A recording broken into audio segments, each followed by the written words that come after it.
But this brings us to the end of our two-day conference. I always love this part of the conference, especially if I love it if the organizers, in this case it was Eduardo, give it to me, because to me it's the best part. It's the part of saying thank you.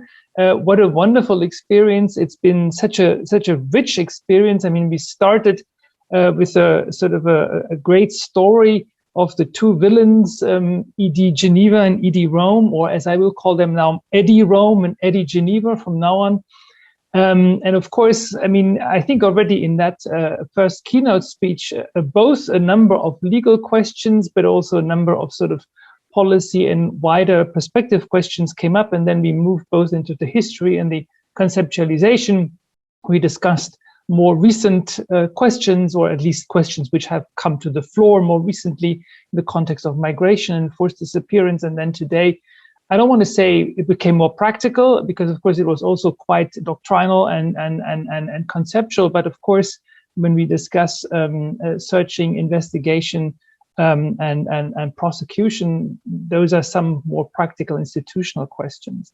I mean, to me also, one of the beauties of this conference, certainly, and also of the tour d'horizon that we had, was that it showed how closely connected international human rights law and international criminal law are. I mean, I guess for everyone in the room, this is almost a given.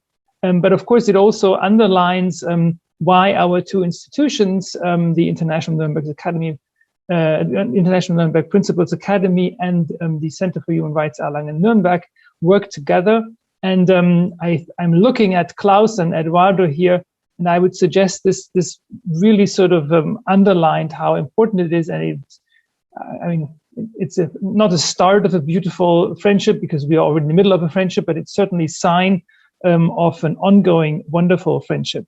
So let me just thank all our distinguished speakers and moderators. And can I just suggest that if all these speakers who are still in the speakers room switch on their camera again, so we get a bit of a family picture, and sort of see everyone, and maybe the moderator can just unpin me and or unspotlight me and put everyone on the screen, so everyone can see those people who are still there. Let me thank all our speakers and moderators for their time, their experience, and their thought-provoking ideas, of course. All the participants also for excellent interventions, questions, and sticking with us. I mean, it's Saturday afternoon, at least in Germany, and we still have more than 50 or around about 50 participants. And of course, once again, thank you so much to our partner organization, the International Nuremberg Principles Academy, Eduardo, Klaus, their administrative team.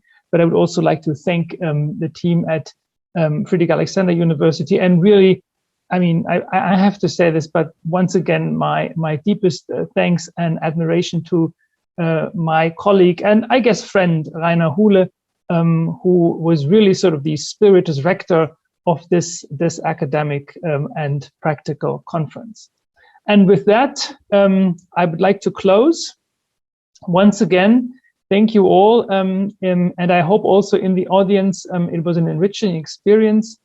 The good thing about these formats is that I can assume that you all will have a safe return home, because most of you are home already, or at least not far away from a place at home. And with that, I hope you have a good rest of the weekend, and stay safe, stay sane, and hopefully see you very, very soon again here in Nuremberg, in Erlangen. Anyone is always welcome. So if you pass by, just drop us a note, and we would hope to see you in person very soon. That's it from my side. Good afternoon and goodbye.